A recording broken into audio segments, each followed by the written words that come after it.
Congratulations. Welcome. We're all very excited to have you in here. I see some hands up for a question. I know also this year, on top of your big award tonight, you were awarded the Alan Slate Honor at the 2018 Canadian Walk of Fame. Congratulations. Thank you. I think first question here, third row. Hi, Jessie. Over here. Congratulations. Hey. Hi, thank you. I'm Sophia Rodriguez from 106.9 The X. What's up, Sophia? Well, I have to say, as a Latina, it was so exciting to see you up there. So I have to ask, how does it feel to kind of be that flag bearer for the Latino community in Canadian music? Crazy. It feels nuts. I mean, por ser latina, de tener esas raíces dentro de mí y tenerlas tan presente ahorita es un orgullo. And I'm just I feel like I'm really grateful that my parents chose Canada, and I feel like there's open arms here and it's very apparent. And I don't know, man. If I was raised somewhere else or born somewhere else, I feel like I wouldn't have been as encouraged to wave both flags. But in Canada, you wave your parents' flag and you wave the Canadian flag, you know? So it's cool. Gracias. Viva Colombia, hijo. I love it. Back here, you guys have your hand up? Yep. Hola, Jessie. Felicitaciones. Hola. Gracias. Qué orgullo. Gracias. Quiero decirte, lo primero quería preguntarte, ¿cómo haces para ser una persona tan auténtica siendo tan pública? Eso a veces lo vulnera a uno ante una industria que es tan difícil. ¿Cómo haces? Yo no sería capaz si no fuera por mi mamá y mi papá. Estoy muy... Sorry. So, voy a contestar en los dos, ¿sí? She asked me how I've managed to be so authentic in an industry that makes it hard to be that. And I said I wouldn't have been able to if it wasn't for my mother and my father. Mis papás de yo ser chiquitica me dejaban expresarme como yo sentía y sin temor de que ellos me juzgaran por querer vestirme como yo quería, por querer arreglar mi pelo como yo quería, tenerle una moña, no ponerme maquillaje, tener la ropa de mi hermano, todas esas cosas.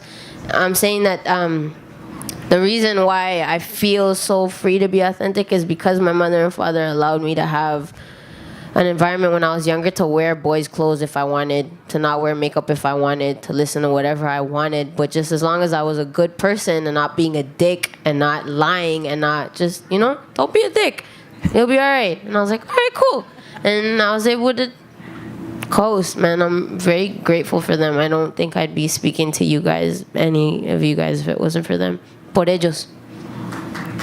Hey, hola, Jessie. Hey. Hola, Jessie. It's Howard from SoCan. What's up, Howard? Hi. I just wanted to ask about the songwriting camp that you hosted in Toronto and giving back to the community that way, the musical community that way.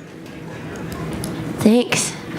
But can you talk a little bit about the camp and putting it together and how it worked? So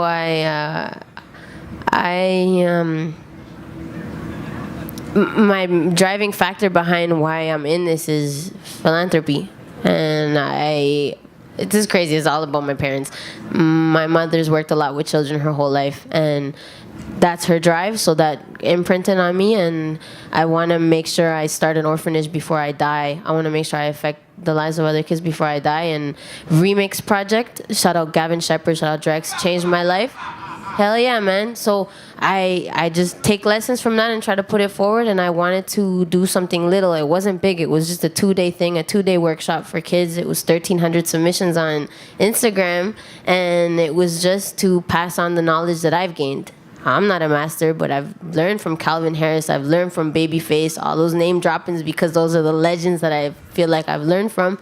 And I wanted to pass on that information to people that, kids that, youth that might not have that as accessible as I had it because of the position that I was in.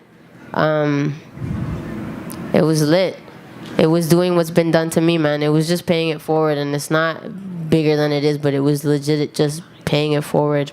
And shout out Velo, shout out everybody who was involved. They were all so dope, and I'm just paying it forward.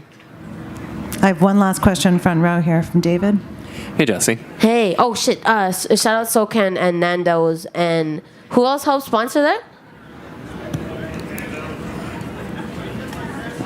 SoCan and Nando's? And Dream House. Dream House is the first place I ever got my first paycheck from a song, man. My first paycheck, and that's why I wanted to do it at that studio, because I came home to my mom and dad and I was like, yo, money. So yeah. Thank you. Hey, David Friend from the Canadian Press. How's it going? We talked last year about why you wanted to be at the Junos last year and the importance of representation in Canada on TV. And you came back this year and you handed out an award and won one. I'm hoping you can talk about the future, if you want to be back at the Junos again. There's obviously a lot of conversation about Canadian artists getting massive success and then not being here. What do you think about the future of future Junos? And then not being here next year? I mean, people will say, is Jessie gonna be here next year? Fuck that. This is my second year, right? Lit. I'm trying to get a third year.